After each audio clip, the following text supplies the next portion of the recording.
CBSE PYQ series का video number 21 और MCQs का ये लास्ट वीडियो है। टॉपिक है हमारे पास करंट इलेक्ट्रिसिटी, जो कि हमारा है चैप्टर नंबर 3। MCQs का लास्ट वीडियो है। इसके बाद जो भी वीडियोस आएंगे उनमें कुछ सब्जेक्टिव क्वेश्चंस होंगे हमारे पास। पहला क्वेश्चन जो CBSE 2025 में आया हुआ है, 2 wires P and Q are made of the same material. तो मटेरियल वायर्स का सेम है, 2 वायर्स है हमारे पास, एक P है और एक वायर है Q। दोनों का सेम मटेरियल है तो इनकी रेजिस्टिविटी सेम होगी। The wire Q has twice the diameter, जो अगर मान लेते हैं हम P का डायामीटर D है तो Q का डायामीटर होगा 2D and half the length. अगर P की लेंथ L है तो Q की लेंथ होगी L/2। If the resistance of wire P is R, wire P का रेजिस्टेंस R है तो Q का रेजिस्टेंस हमको निकालना है, R' हमने मान लिया। ठीक है, तो रेजिस्टेंस का हमारे पास जो मेन फार्मूला होता है, देखो रेजिस्टेंस का फार्मूला होता है हमारे पास ρL/A, बड़ा इंपॉर्टेंट हमारे पास ये फार्मूला है। और एरिया जो होता है वायर का एरिया जो होता है वायर के लिए वो होता है πr²। रेडियस के टर्म्स में πr² और डायमीटर के टर्म्स में πd²/4, क्योंकि रेडियस को हमें पता है d/2 हम पुट करेंगे तो ये एरिया होता है। तो अगर एरिया को मैं पुट कर देता हूँ तो फिर रेजिस्टेंस क्या निकल के आता है, ρL/πd²। 4 डिवाइड में जाएगा तो उसको मल्टीप्लाई में रख देते हैं, तो तब हमारा रेजिस्टेंस निकल के आता है 4ρL/πd²। ठीक, तो ये रेजिस्टेंस आ गया। तो R की वैल्यू तो हमारे पास आ गई, तो सीधी ये R की वैल्यू हम यहीं से यूज़ कर सकते हैं। अब R' निकालते हैं। ठीक है, R' निकाल लेते हैं। तो R' की वैल्यू भी क्या होगी, ρL। L कितना है यहाँ पे, L/2। ठीक है, फॉर्मूला हमारा ρL/A, तो ρL/A। एरिया माने एरिया कितना होता है, πd²/4, तो πd², ये आ गया डायमीटर /4। ठीक, तो R' की वैल्यू यहाँ से कितनी आ जाएगी हमारे पास, ρL/2, 4 ऊपर जाके मल्टीप्लाई हो जाएगा, π2 का स्क्वायर 4 d², और 4 से 4 क्या हो गया हमारा, कैंसिल। तो ये कितना आ गया हमारे पास, ρL/2πd²। तो ये आ गया R'। तो R' और हमें R' की वैल्यू चाहिए कैपिटल R के टर्म्स में, तो डिवाइड कर देते हैं, 2 / 1, तो लेफ्ट साइड से डिवाइड हो जाएगी और राइट साइड से। ρL/2πd², ये डिवाइड जाएगा तो रेसिप्रोकेट हो जाएगा, 4ρL। अब जो कैंसिल होता है कैंसिल कर देते हैं, ρL πd²। तो अपने पास कितना आ गया, ये 1/8 है ना, 2 4 = 8। तो R' की वैल्यू आ गई, क्रॉस मल्टीप्लाई कर देंगे R/8। ठीक है, तो R' की वैल्यू आ गई R/8, जो कि है ऑप्शन नंबर C। तो इस तरह के क्वेश्चन कई बार आते रहते हैं। ये फॉर्मूला हमारा काफ़ी इम्पोर्टेंट है, काफ़ी बार हमारा यूज़ होता है ये फॉर्मूला बहुत सारे क्वेश्चंस में। चलिए नेक्स्ट है हमारा क्वेश्चन नंबर 2, 2025 का ही। A student has 3 resistors, each of resistance capital R. To obtain a resistance of 2/3R, she should connect. अब ये हम हिट एंड ट्रायल से हमें पता है, अगर 3 रेजिस्टर्स हैं सीरीज़ में लगा देंगे तो 3R आ जाएगा, तब तो आएगा नहीं। तो सीरीज़ में पैरेलल में लगा देंगे तो R/3 आ जाएगा, R, तो R/3। तो हमें चाहिए 2R/3, पैरेलल भी नहीं होगा, तो या तो ऑप्शन C होगा या तो ऑप्शन D होगा। अब हमारे पास और क्या केसेस बचते हैं, हम क्या कर सकते हैं, हम कर सकते हैं हिट एंड ट्रायल से। हमने क्या किया, 2 को पैरेलल लगा दिया मान लो, और एक को इसके साथ सीरीज में लगा दिया, तो ये हो गया R, R और R। अच्छा, इसका हम नेट निकालते हैं तो 2 पैरेलल इनका आ गया r/2 और फिर एक सीरीज इसका आ गया r। तो इनको हमने सॉल्व कर दिया तो ये कितना आ गया 3r/2 प्लस r, 3r/2। तो ये भी नहीं बन रहा है, हमें 2r/3 चाहिए। ठीक है, फिर हम अगला क्या ट्राई करते हैं, हम ट्राई कर लेते हैं कि 2 को सीरीज में लगा देते हैं और तीसरे को इसके साथ पैरेलल में। हालांकि ये 2 पैरेलल और एक सीरीज, तो 2 पैरेलल और एक सीरीज तो ये भी नहीं है, तो फिर यही बचेगा C। ठीक है, और इसको देखते हैं, इससे हम ट्राई कर लेंगे तो बन भी जाएगा। 2 सीरीज में और कॉम्बिनेशन फिर पैरेलल में। तो देखो सीरीज में जो 2 हो गए उनका हो गया 2r और उसके साथ फिर एक पैरेलल में। तो फिर इनका क्या आ गया, नेट रेजिस्टेंस अगर निकालना है, 2 रेजिस्टर्स होते हैं तो शॉर्टकट हम क्या लगा सकते हैं, ऊपर मल्टीप्लाई कर देंगे दोनों को और नीचे ऐड कर देंगे। ठीक है, 2 रेजिस्टर्स के लिए ये हम यूज कर सकते हैं। R1 R2 अगर हैं हमारे पास पैरेलल में तो नेट रेजिस्टेंस क्या होगा, R1 into R2 divided by R1 plus R2। तो ये कितना आ गया 2r into R divided by 3r, एक R से एक R कैंसिल, तो हमारा 2r/3 आ रहा है जो कि हमें चाहिए है। ठीक है, तो C ऑप्शन हमारा करेक्ट है। फिर इसके बाद है question number 3। A current flows through a cylindrical conductor of radius capital R. The current density at a point in the conductor J is equal to alpha into R along its axis, where alpha is a constant and R is the distance from the axis of the conductor. The current flowing through the portion of the conductor from R is equal to 0 to R is equal to R/2। अच्छा, क्या है हमारे पास, कुछ हमारे पास ऐसे conductor है कोई, समझ लो। ठीक है, ये हमारे पास कंडक्टर है कोई, और चलो ये हमने इसका बड़ा सा क्रॉस सेक्शन बना लिया। ये इसकी एक्सिस है, एक्सिस भी हमने ड्रॉ कर ली। इस कंडक्टर का रेडियस है कैपिटल R, ये इसका रेडियस है कैपिटल R, और इसकी करंट डेंसिटी दे रखी है कितनी, अल्फा इंटू R। ठीक है, R is the distance from the axis, the current flowing through the portion of the conductor. तो हम क्या करेंगे अब, क्योंकि हमारे पास करंट डेंसिटी वेरिएबल है, वेरिएबल करंट डेंसिटी है, और करंट डेंसिटी अगर वेरिएबल है तो हमें पता है करंट डेंसिटी क्या होती है, करंट पर यूनिट एरिया।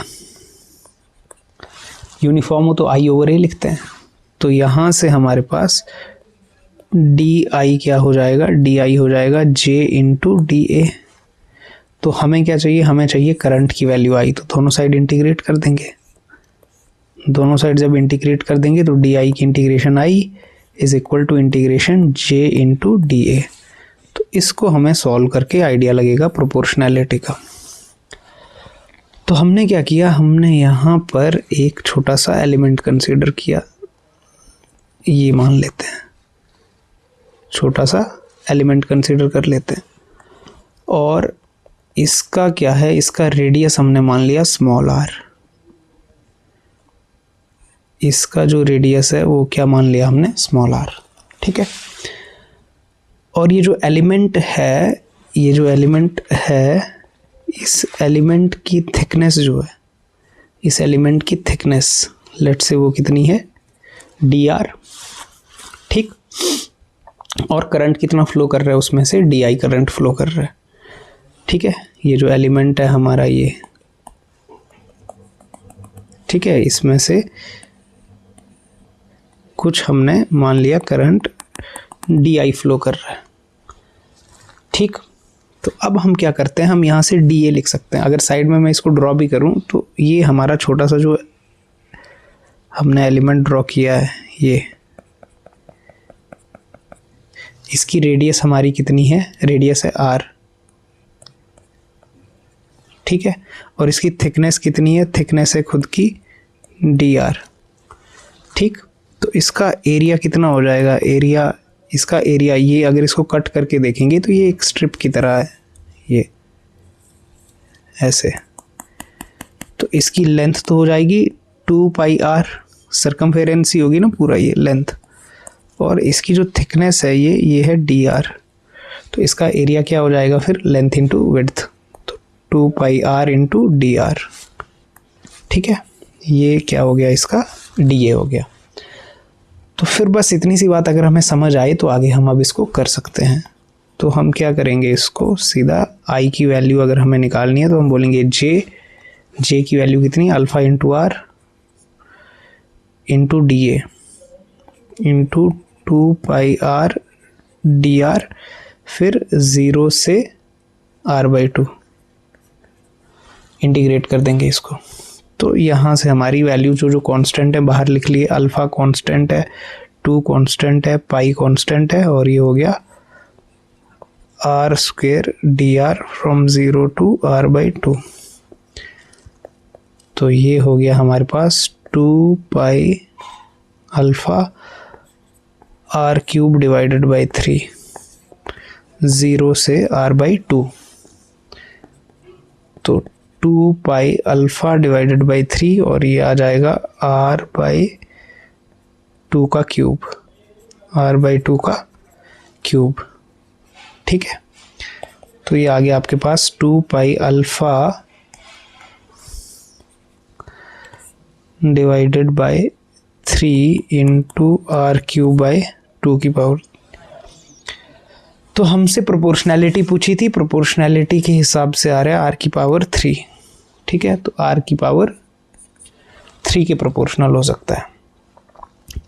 ठीक, करंट डेंसिटी का डेफिनेशन हमें ये ध्यान रखना है। अभी हमारे पास करंट डेंसिटी वेरिएबल थी तो हमें इंटीग्रेशन का सहारा लेना पड़ा। इन जनरल कभी तो current density, current per unit area अगर यूनिफॉर्म हो तो तब वैसे हमारे पास काम आ जाता है।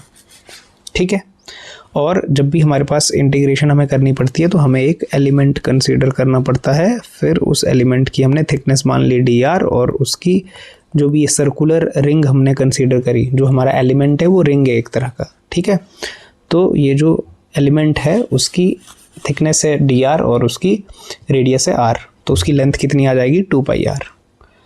ठीक है, इसी चीज़ की लेंथ है ये 2 पाई आर। तो नेक्स्ट है हमारे पास question number 4। The figure shows the voltage versus current graph for a wire at 2 temperatures T1 and T2, one can conclude. IV graph दिया, VI नहीं है, IV ग्राफ है, ये हमें ध्यान रखना है।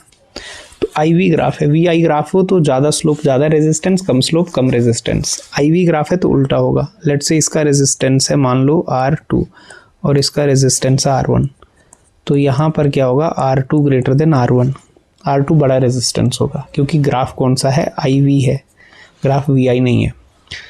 अब टेम्परेचर्स दिए हुए हैं। अच्छा, ज़्यादा रेजिस्टेंस हमें पता है क्योंकि ये ग्राफ वायर के लिए है, तो वायर को हम मानेंगे कि वो कंडक्टर ही है, और कंडक्टर के लिए क्या होता है, रेजिस्टेंस ज़्यादा होता है तो टेम्परेचर भी क्या होता है, ज़्यादा होता है। तो मैंने यहाँ से क्या आएगा, T2 ग्रेटर देन T1, तो T2 ग्रेटर देन T1 हमारा डी ऑप्शन डायरेक्टली बन जाएगा। ठीक है, क्योंकि कंडक्टर्स के लिए रेजिस्टेंस बढ़ता है टेम्परेचर के साथ, और ये वायर है तो वायर के लिए ज़्यादा टेम्परेचर ज़्यादा रेजिस्टेंस। ठीक है, चलिए, तो ये ध्यान रखना है VI ग्राफ है, IV ग्राफ होता तो उल्टा होना था फिर।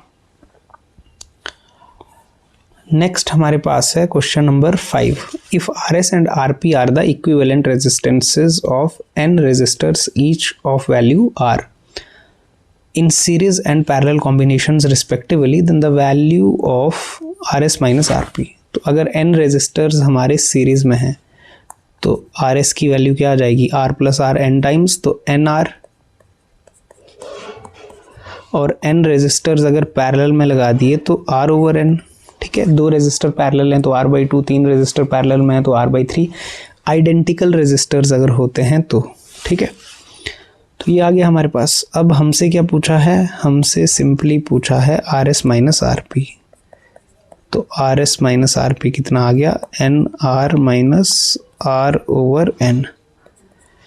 तो ये कितना आ गया, N² R minus R divided by N। तो R तो कॉमन आ गया, N² minus 1 R divided by N। ठीक है, तो हमारा क्या बन गया, ये n स्क्वायर -1 डिवाइड में, ये भी नहीं है, ये भी नहीं है, सी ऑप्शन हो गया। ठीक है, डिवाइड में n है। सिंपल, आपके पास अगर n रेजिस्टर्स होते हैं सीरीज में है तो n टाइम्स r हो जाता है, और पैरेलल में है तो r/n होता है। ठीक है, ये हमें पता है, सीरीज में सीधे सीधे ऐड करते हैं, और आइडेंटिकल्स हैं तो पैरेलल में डिवाइड हो जाएंगे। नेक्स्ट है हमारे पास question number 6, the effective resistance between points A and B। Effective resistance देखना है। नेटवर्क दिया हुआ है, नेटवर्क को ठीक है हम मानते हैं A का पोटेंशियल क्या है, A का पोटेंशियल है हमारे पास V, और B का पोटेंशियल लेट से 0 है। A का पोटेंशियल अगर V है तो इस जंक्शन का पोटेंशियल भी क्या होगा, V।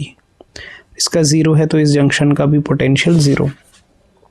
अब आगे रेजिस्टर्स हैं तो आगे तो पोटेंशियल ड्रॉप होगा, और यहाँ से भी आगे रेजिस्टर्स हैं तो पोटेंशियल ड्रॉप होगा। इस जंक्शन का पोटेंशियल मान लेते हैं Vx। अब आगे हर तरफ रेजिस्टर्स हैं, पोटेंशियल ड्रॉप होगा। इस जंक्शन का पोटेंशियल मान लेते हैं Vy। ठीक, तो सारे जंक्शंस के पोटेंशियल हमारे हो गए। अब सर्किट का एक सिंप्लीफाइड डायग्राम बना लेते हैं। हमारे पास टोटल 4 पोटेंशियल हैं। एक है V, एक है 0, एक है Vy, और एक है Vx। ठीक है, फिर हम क्या कर लेते हैं कि अब सारे रेजिस्टर्स को जोड़ देते हैं। तो हमारे पास देखो, ये दोनों तो सीरीज में हैं, 4 और 2, ये तो सीरीज में है 4 और 2, और ये कहाँ पर है, V और Vx के बीच। एक एंड V पे है और दूसरा एंड Vx पे है, तो V और Vx के बीच सीरीज में है 4 और 2 6, तो सीधे इनको 6 कर दिया, तो ये हो गया 6। फिर इनके पैरेलल में देखो, V और Vx के पैरेलल में है 3 ओम, तो इनके पैरेलल में लगा दिया 3 ओम। फिर नेक्स्ट हमारे पास V और Vy के बीच में है 4 ओम, तो V और Vy के बीच में है 4 ओम। फिर उसके बाद हमारे पास Vx और 0 के बीच में 3 ओम और 6 ओम सीरीज में है। सीरीज में है तो ऐड हो जाएगा, Vx और 0 में 3 + 6 9। फिर Vx और 0 के बीच 18 ओम है, ये इसके पैरेलल में है, तो 18 ओम लगा दिया पैरेलल में। फिर हमारे पास Vx और Vy के बीच आ गया 7 ओम, Vx और Vy के बीच लगा दिया हमने 7 ओम। फिर लास्ट हमारे पास रहता है Vy और 0 के बीच, Vy और 0 के बीच है हमारे पास 12 ओम। ये बन गया हमारा सिंप्लीफाइड सर्किट। अब इसको सॉल्व करना बहुत हमारे लिए इजी है। इसको हम देख सकते हैं 3 और 6 पैरेलल में है, तो पैरेलल में 2 रेजिस्टर होते हैं, ऊपर मल्टीप्लाई करते हैं और नीचे ऐड करते हैं, तो ये कितना आ गया 18/9 माने 2, तो इन दोनों का आ गया 2।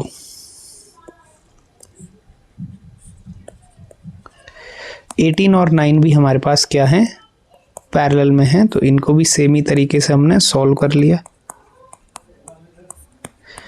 तो ये 9 3 और 6 3, तो इनका आ गया 6, तो ये आ गया 6।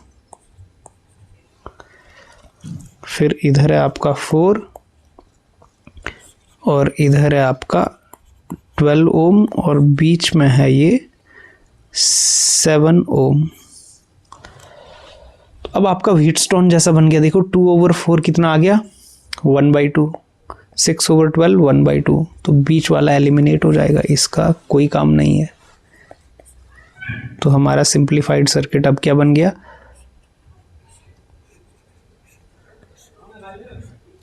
और ये हमारा सिंप्लीफाइड सर्किट बन गया 2 ओम 6 ओम 4 ओम एंड 12 ओम। अब इसको सिंपल करते हैं, 2 और 6 का कितना हो गया 8, और नीचे 4 और 12 का कितना हो गया 16।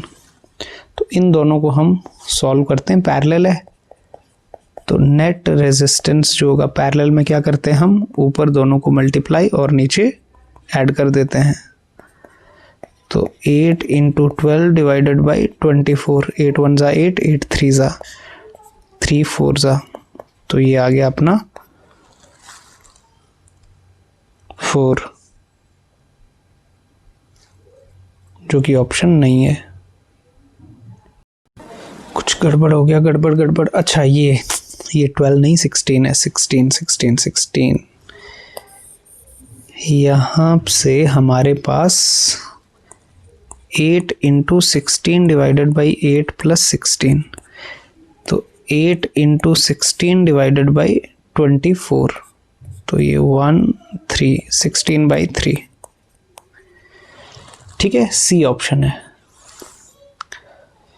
तो इस तरह से नेटवर्क सॉल्व करने को भी हमें कई बार आता है। नेटवर्क सॉल्व करने के लिए आपको क्या करना है, सिंप्लीफाइड सर्किट अगर आप बना लेते हो तो फिर इजीली हमारे पास सॉल्व हो जाता है। फिर पैरेलल सीरीज़ का सिंपल कंसेप्ट है, हमारे पास सीरीज़ में ऐड करते हैं और पैरेलल में हमें फॉर्मूला लगाना है। 2 के लिए तो बहुत सिंपल है, ऊपर मल्टीप्लाई करना है, नीचे ऐड करना है, और 3 के लिए होगा तो हम फॉर्मूला लगा लेंगे। नेक्स्ट है हमारे पास question number 7। Consider the circuit shown in figure, the potential difference between points A and B. A और बी में पोटेंशियल डिफरेंस निकालना है। देखो ये सेल्स हैं, 12 वोल्ट का सेल, 1 ओम का इंटरनल रेजिस्टेंस, 6 वोल्ट का सेल, 0.5 ओम का इंटरनल रेजिस्टेंस। तो बेसिकली सेल्स हैं जो कि पैरेलल में हैं। तो सेल्स जब पैरेलल में होते हैं तो उनका ईएमएफ, आपको इक्विवेलेंट ईएमएफ निकालना है, क्योंकि एक्सटर्नल रेजिस्टर तो लगाया ही नहीं है कहीं पे।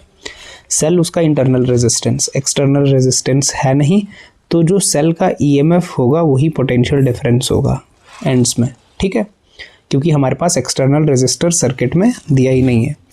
तो पैरेलल में ईएमएफ का क्या फॉर्मूला होता है, ई पी जो होता है वो क्या होता है, E1 over R1 plus E2 over R2 divided by 1 over R1 plus 1 over R2। ठीक है, 2 सेल्स के लिए तो यही सिंपल हमारा फॉर्मूला होता है, अगर वो सेल्स इस तरह से जुड़े हुए हैं। ये फॉर्मूला याद भी रखना है, इम्पॉर्टेंट है।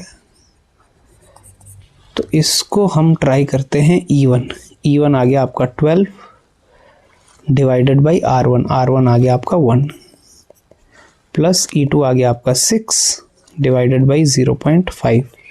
ठीक है, आई होप आपको ये तो पता ही है, ये E होता है E1 और ये R1 है, ये E2 है और ये R2 है। फिर divided by 1 over R1 plus 1 over R2। तो इसको जैसे ही हम सिंप्लीफाई करते हैं, 12 प्लस 12, 6 डिवाइडेड बाई 0.5 भी 12 भी होता है, और 1 प्लस ये आ गया 2। ठीक है, 1 डिवाइडेड बाई 0.5 2, 24 डिवाइडेड बाई 3 जो कि आ रहा है 8 वोल्ट। और ये हमारा ऑप्शन नंबर बी। फिर नेक्स्ट है हमारे पास question number 8। A battery supplies 0.9 ampere current through a 2 ohm resistor and 0.3 ampere current through a 7 ohm resistor when connected one by one. The internal resistance of the battery। तो हमारे पास 2 cases हैं। एक बार तो हमने क्या कर दिया, ये जो बैटरी है इसको कनेक्ट कर दिया 2 ओम रेजिस्टर के साथ। ठीक है, और बैटरी का अपना कुछ क्या है, इंटरनल रेजिस्टेंस भी है।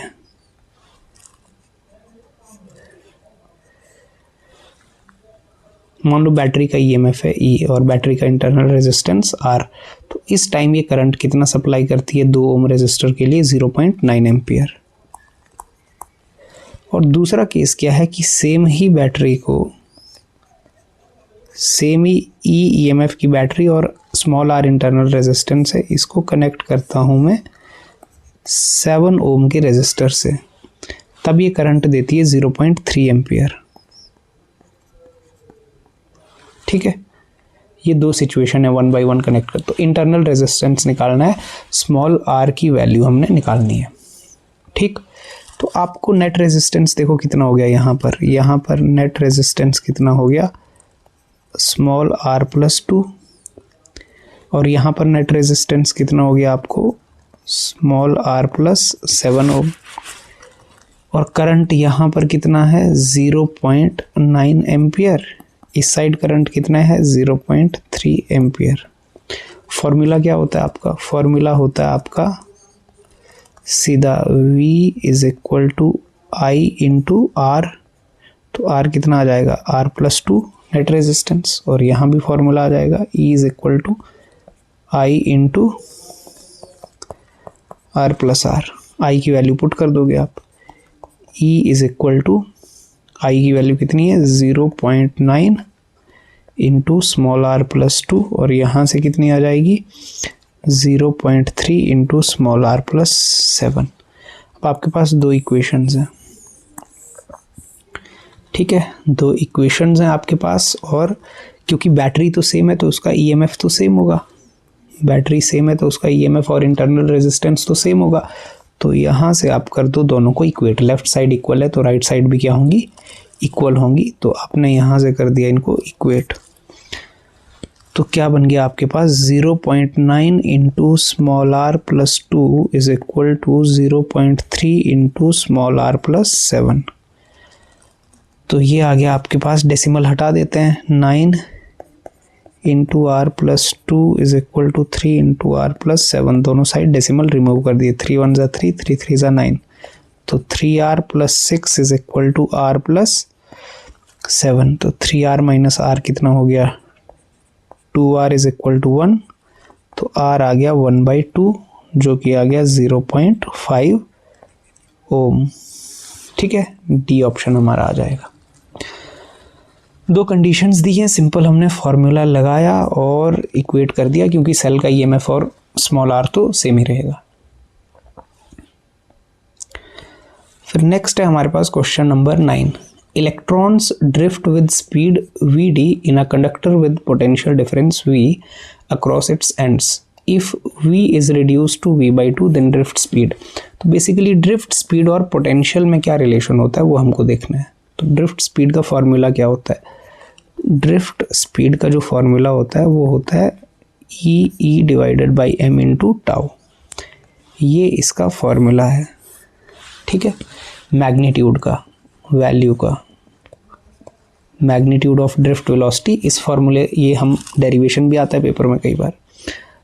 और हमें पता है, ठीक है, हमें ये बात पता होती है कि electric field can be written as potential per unit length V/L। तो यहाँ से हम क्या लिख सकते हैं फिर? Vd is equal to e v माने potential divided by ml into tau. तो यहाँ से हमें क्या पता लगता है कि drift velocity is directly proportional to potential. Small ही कांस्टेंट है ml टाउ, तो हमें पोटेंशियल के साथ देखना है इसका वेरिएशन।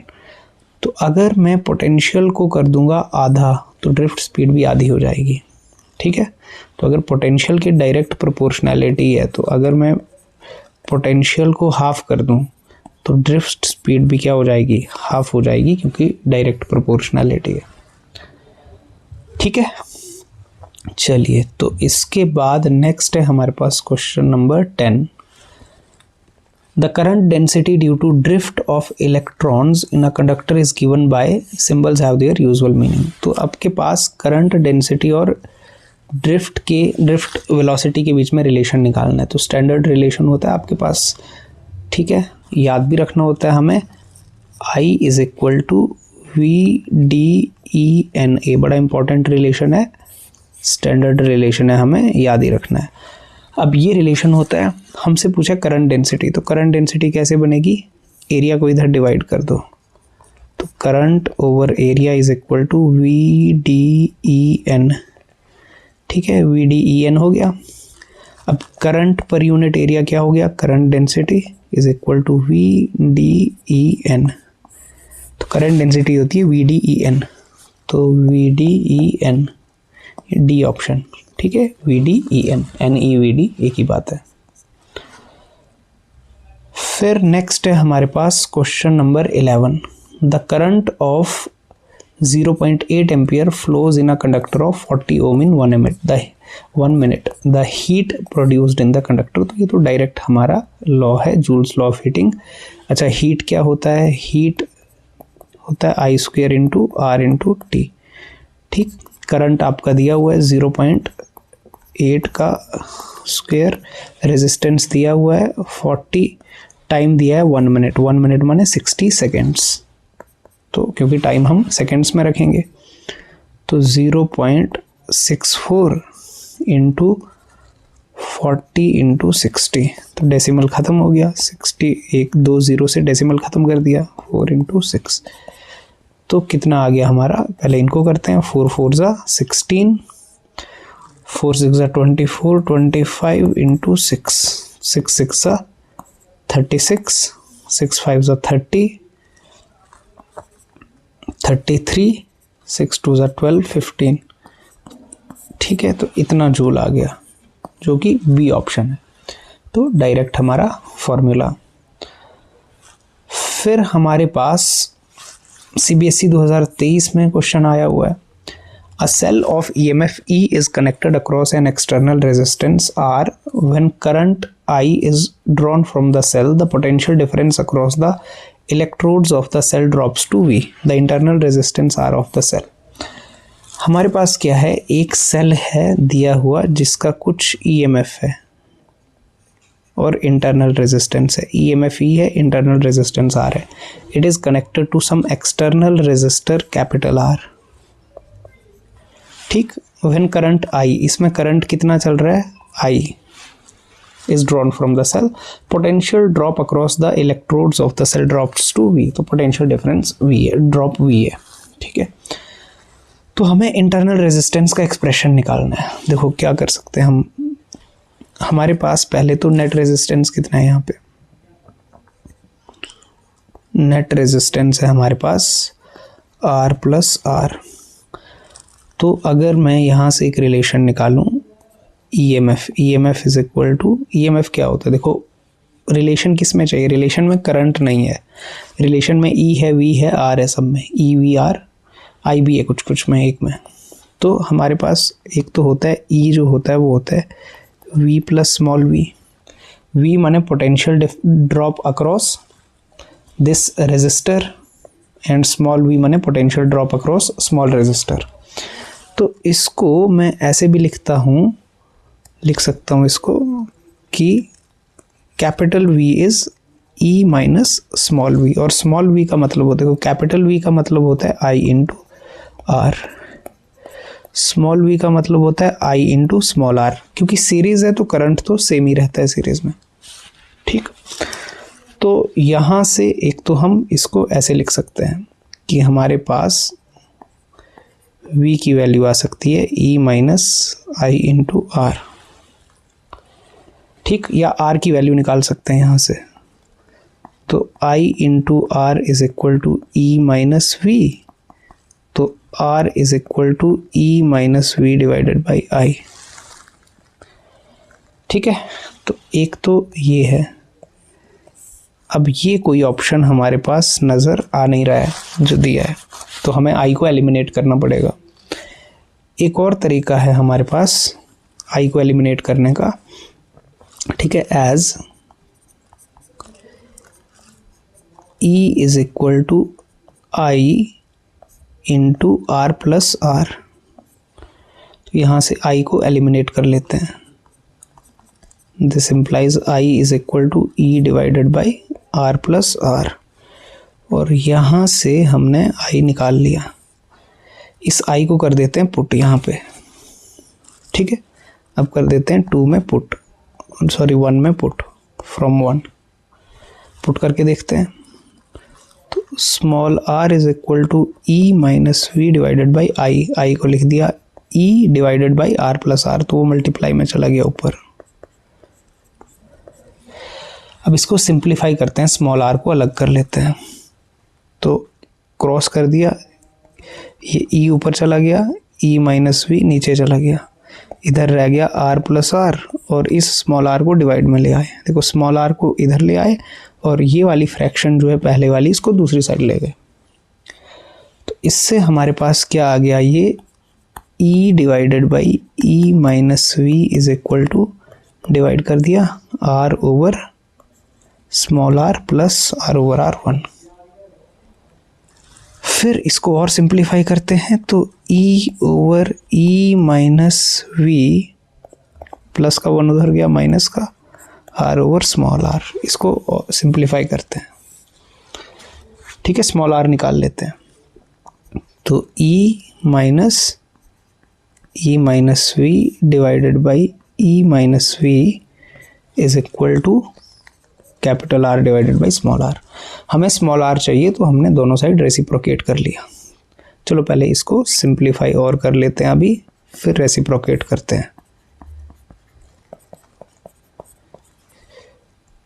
ई से ही कैंसिल हो गया, तो ये आ गया v divided by E minus V is equal to capital R divided by small are.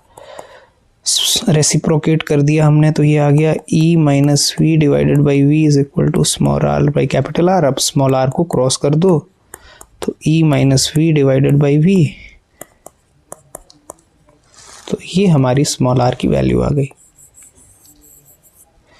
ठीक है। और इसको हम e minus V divided by V, E minus V divided by, गलत है, अगला भी नहीं है, ये तो है ही नहीं, e minus V divided by V into R, तो डी ऑप्शन हमारा ठीक है। ठीक, तो इस तरह से हम स्मॉल आर के लिए एक्सप्रेशन निकाल सकते हैं, किसके टर्म्स में, EMF, terminal voltage and external resistance R के टर्म्स में। फिर नेक्स्ट हमारे पास जो आता है वो क्या है सवाल, CBSE 2023 में, the potential difference across a cell in an open circuit is 8 volt, it falls to 4 volt when a current of 4 ampere is drawn from it. अच्छा, अगर करंट ड्रॉ करते हैं जब ओपन सर्किट है, तब तो ओपन सर्किट में जो पोटेंशियल डिफरेंस होता है वो ईएमएफ ही होता है, ठीक है। ओपन सर्किट में जो पोटेंशियल डिफरेंस है वो ईएमएफ होता है, तो ईएमएफ दिया है 8 वोल्ट। जब सर्किट में करंट चल रहा है तो वो क्लोज सर्किट है, तो जब करंट चल रहा है तो तब उसका जो पोटेंशियल होता है उसको बोलते हैं टर्मिनल वोल्टेज, वो है 4 वोल्ट, ठीक है। तो ड्रॉप कितने का हो जा रहा है, 4 का। फिर हमें निकालना है internal resistance of the cell, तो इंटरनल रेजिस्टेंस निकालना हमारे लिए, ठीक है, हम इसको निकाल सकते हैं। जैसे ये है कहानी, ये था 8 वोल्ट, ये है स्मॉल आर, ये कोई एक्सटर्नल रेजिस्टर है, ठीक है, और ये हमारे पास करंट चल रहा है I, ठीक है, और ये करंट कितना चल रहा है, 4 एम्पियर चल रहा है, तो इधर भी चल रहा है, तो इसके अक्रॉस पोटेंशियल है मान लो ये स्मॉल v, ठीक। तो अगर कैपिटल V कितना है, 4 वोल्ट है, तो स्मॉल v भी कितना होगा, फिर 4 वोल्ट होगा, मैंने 4 वोल्ट आपका इसके अक्रॉस ड्रॉप हो जा रहा है, तो फिर इसके अक्रॉस भी कितना होगा, 4 वोल्ट, क्योंकि टोटल तो 8 है। तो आप क्या करो, इसके लिए सीधा ही फॉर्मूला लगा दो, v is equal to I into R, चाहे स्मॉल v हो चाहे कैपिटल V हो, v is equal to I into R, हमें r चाहिए, तो 4 is equal to I into R, ठीक, i की वैल्यू दे के रखिए, तो r आ गया आपका 1, जो कि ऑप्शन नंबर डी है, ठीक। हमने इस पे v equal to I R लगा दिया, सीरीज में करंट तो सेम ही रहता है, ठीक है। 8 वोल्ट ईएमएफ था, ओपन सर्किट में जो पोटेंशियल डिफरेंस है वो ईएमएफ है, वो 8 वोल्ट है, और जब it falls to 4 volt when a current of 4 ampere is drawn, तो 4 एम्पियर का करंट चला तो 4 वोल्ट हो गया, 4 वोल्ट माने एक्सटर्नल रेजिस्टर ने 4 वोल्ट क्या है वोल्टेज यूज़ की, तो फिर इंटरनल के लिए भी कितनी रह गई, 4 वोल्ट। चलिए फिर नेक्स्ट है हमारे पास, ठीक है, यहाँ पे ड्रॉप हम इजीली इसको आइडेंटिफाई कर सकते हैं, इजीली हमें समझ आती है कि अगर 8 वोल्ट है, 4 वोल्ट अगर रह गया तो इंटरनल रेजिस्टर के अक्रॉस भी 4 वोल्ट ही ड्रॉप हुआ। नेक्स्ट है हमारे पास question number 14, for a metallic conductor the correct representation of variation of resistance with temperature. ये स्टैंडर्ड क्वेश्चन है, रेजिस्टेंस का टेम्परेचर के साथ क्या रिलेशन होता है मेटालिक कंडक्टर के लिए, तो ये सीधा हमारा ग्राफ नंबर डी है, ठीक है। ये ग्राफ्स हमें ध्यान में रखने हैं, अगर ये कंडक्टर के लिए, इसको हमने ध्यान में भी रखना है, ये होता है कंडक्टर्स के लिए, ये वाला वेरिएशन होता है सेमीकंडक्टर्स के लिए,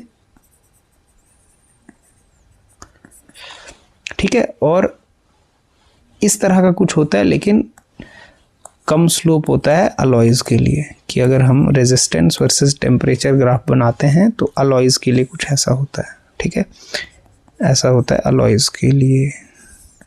तो ये 3 ग्राफ हमें, रेजिस्टेंस वर्सेस टेम्परेचर हो चाहे रेजिस्टिविटी वर्सेस टेम्परेचर हो, हमारे ये ग्राफ सेमीकंडक्टर के लिए, कंडक्टर के लिए और अलॉयज़ के लिए इस तरह से इनका वेरिएशन होता है, ये ध्यान में रखना है, ठीक है। तो ये था हमारा फिर क्वेश्चन नंबर 14 और ये हो गया। तो ये हमारे करंट इलेक्ट्रिसिटी के क्वेश्चंस थे, और current electricity MCQ point of view से भी इम्पॉर्टेंट है। हर साल एग्ज़ाम में एक एमसीक्यू तो आता ही है और कई बार 2 भी आ जाते हैं, इसीलिए हम सिर्फ 2023 से 2025 के ही एमसीक्यूज़ यहाँ पर कवर कर पाए। सैम्पल क्वेश्चन पेपर के एमसीक्यूज़ हमने कवर नहीं किए, क्योंकि ऑलरेडी ये 14 एमसीक्यूज़ इन 3 सालों के ही हमारे पास इकट्ठे हो गए हैं। तो आने वाले जो वीडियोस हैं उनमें अब हम सब्जेक्टिव कुछ एक क्वेश्चन, जो इंपॉर्टेंट क्वेश्चन लगेंगे, सारे सब्जेक्टिव क्वेश्चन डिस्कस नहीं हो सकते हैं, क्योंकि जो डेरिवेशंस वगैरह हैं, स्टैंडर्ड चीज़ें हैं, वो हम डिस्कस नहीं करेंगे। लेकिन कुछ टिपिकल अगर हमारे पास न्यूमेरिकल्स होते हैं या क्वेश्चंस होते हैं तो उनको कोशिश करेंगे कि हम बीच बीच में डिस्कस करते रहें। तो तब तक आपने ये कंप्लीट जितने भी एमसीक्यूज़ हैं, 21 वीडियोस हो चुके हैं, एमसीक्यूज़ को आप इनको देख सकते हो, इससे काफ़ी हेल्प हो सकती है हमारे स्कूल के पेपर के लिए भी, और आगे भी जो हमारे कॉम्पिटिटिव पेपर भी हैं उनमें इस तरह के क्वेश्चंस आते रहते हैं, रिपीट होते रहते हैं सेम पैटर्न पे।